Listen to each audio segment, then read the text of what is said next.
जी, कराची के अंदर बारिश का जो सिलसिला था वो पहले थोड़ी देर बरसा, फिर रुक गया। अब बारिश फिर जो है वो शुरू हो चुकी है। कराची के बेशतर इलाकों के अंदर इस वक्त बिजली का भी ब्रेकडाउन हो चुका है। कराची के मुख्तलिफ इलाकों के अंदर इस वक्त ख़ास तौर पर शाह फैसल कॉलोनी, औरंगी, कुरंगी और कस्बा कॉलोनी समेत दीगर इलाकों के अंदर भी जो है 400 के करीब जो के इलेक्ट्रिक के फीडर है वो ट्रिप हो चुके हैं। और इसके अलावा बारिश का जो सिलसिला ये हल्का फुल्का जारी है, लेकिन महकमा मौसमियात का कहना है कि ये मौसम जो है आज की बारिश है ये तेज़ बारिश भी हो सकती है और 150 मिलीमीटर तक बारिश का जो सिलसिला जा सकता है। इस वक्त मैं आपको दिखाता हूँ, इस वक्त आसमान को भी आप देखें ऊपर इस वक्त क्या सूरत हाल है। इस वक्त बारिश जो है वो बरस रही है और इस वक्त बारिश का सिलसिला वो जारी है।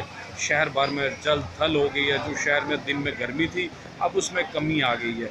और कराची का मौसम जो गुज़श्ता इस गस्त से ही इंतहाई जो है वो बहुत ही अच्छा है, खूबसूरत मौसम हो चुका है। बारिश होती है लेकिन जैसी बारिश ख़त्म होती है उसके बाद जो है शहर के जो नशेबी इलाके हैं उनके अंदर जो है पानी खड़ा हो जाता है, जिससे शहरियों को मुश्किलात का सामना है। यूसुफ गोड सरजानी टाउन के अंदर ऑलरेडी वहाँ पर पानी खड़ा हुआ है। वहाँ पे जो फ़ौजी जवान है रेस्क्यू कर रहे हैं और काम कर रहे हैं वहाँ, और रेस्क्यू टीमें भी काम कर रही हैं। लेकिन ये मुख्तलिफ़ इलाकों के अंदर ऐसी कोई सूरत हाल नहीं है। यहाँ पर नशेबी इलाकों के अंदर थोड़ा बहुत पानी खड़ा हुआ, जो ख़ास तौर पे शाहर फैसल के ऊपर जो है वो नर्सरी के मकाम पर पानी खड़ा होता है, फिर इसके बाद कारसाज पे पानी खड़ा होता है। लेकिन इस वक्त ऐसी कोई सूरत हाल नहीं, क्योंकि अभी ज़्यादा बारिश नहीं हुई है। जैसी ज़्यादा बारिश होगी तो उसके बाद नर्सरी पे भी पानी खड़ा हो सकता है, कारसाज पे भी खड़ा हो सकता है। इस तरह और जो नशेबी इलाके हैं कराची के, कराची एडमिनिस्ट्रेशन सोसाइटी, महमूदाबाद के अंदर और